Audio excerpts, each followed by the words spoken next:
Good afternoon, everyone. Romney Smith at WTOC for the News Now, giving you your afternoon update on stories that we are following both locally, regionally, and nationally. We are on various platforms right now, including our website, WTOC.com, the WTOC apps, Amazon Fire, Roku, Twitter, and Facebook. And I see you on Facebook right now saying hello, giving me wavy emojis. We certainly appreciate you guys tuning in. And as always, feel free to ask a question or leave a comment about a story. If I can't answer your question in the broadcast for whatever reason, I'll go back and give you a link afterwards so that you can get a little bit closer to the answer you're looking for.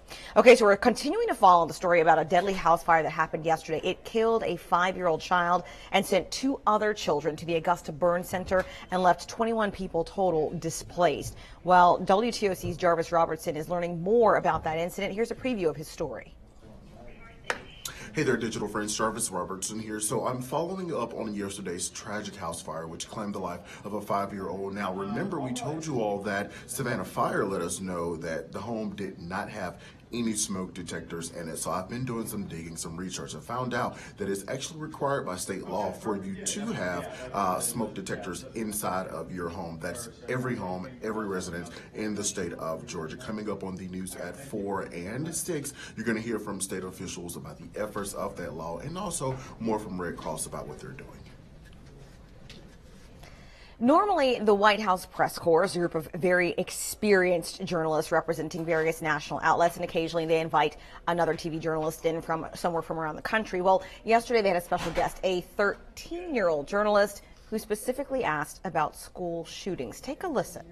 One thing that affects mine and other students' mental health is to worry about the fact that we or our friends could get shot at school. Specifically, can you tell me what the administration has done and will do to prevent these senseless tragedies? I think that as a kid and certainly as a parent, there is nothing that could be more terrifying for a kid to go to school and not feel safe. So I'm sorry that you feel that way. After the deadly school shooting in Parkland, Florida, the president created the Commission on School Safety. He said the group would look into stricter background checks, raising the minimum age for buying assault weapons, and possibly arming teachers. But so far, no action has been taken by that committee. In state news, the First Lady of our state, Sandra Deal, made a pretty big announcement recently.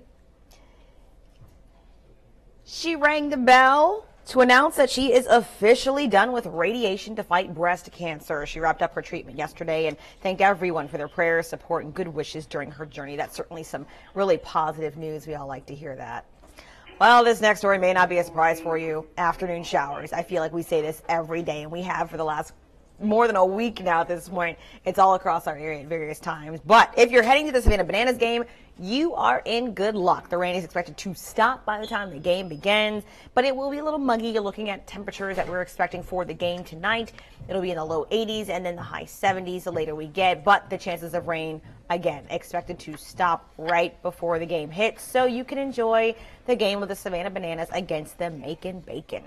Speaking of weather, don't forget, hurricane season officially begins tomorrow. We have a really cool event coming up. You can join the WTOC First Alert Weather Team June 1st at the Lowe's in Pooler for our Hurricane Ready event. Our entire weather team will be giving out information and some giveaways. You can meet them, take pictures, of course, get everything you need to know. And if you don't have something, that's why we're having it at the Lowe's, so you can go inside and get what you need to protect yourself and your family. Again, that event will be from 3:30 to 7:30 at the Lowe's in Pooler tomorrow. Also, the weather team and the news team have all been working pretty hard to get you ready for the hurricane season, and we have a special for you. It will air tomorrow, June 1st at 7:30 p.m. Again, it's got a lot of great information for you. So Storm Watch 2018 is our hurricane season special that we've worked hard on. And you should check it out because there's a lot of great information. Also, if you can't watch it, we have a lot of the information that will be in our OTT platform. So if you've got Amazon Fire or Roku, we'll have that. And next week, I'll be taking segments of that and putting it in the news now just to make sure everyone's in the loop and on the same page. Because as we've said before, this current hurricane season that starts tomorrow is expected to be slightly more active compared to last hurricane season. So good information to know. I am checking Facebook right now. Thank you so much. We've got Melinda Ward saying good afternoon. You're the best. Thank you so much for watching WTOC. We certainly appreciate you giving us your time and relying on us for all information. It's certainly good to have you guys here. Terry Simmons Spires. Hello. Janice Gregory, Pam Hinton.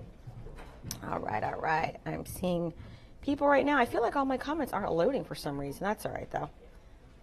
I could have swore I just saw one from my boyfriend, Jason, actually. But you know what? Maybe I'm seeing things. Maybe. Who knows? Anyway, we have more, and you can always reach us online at WTOC.com, as well as our social media pages to always stay in the loop with everything.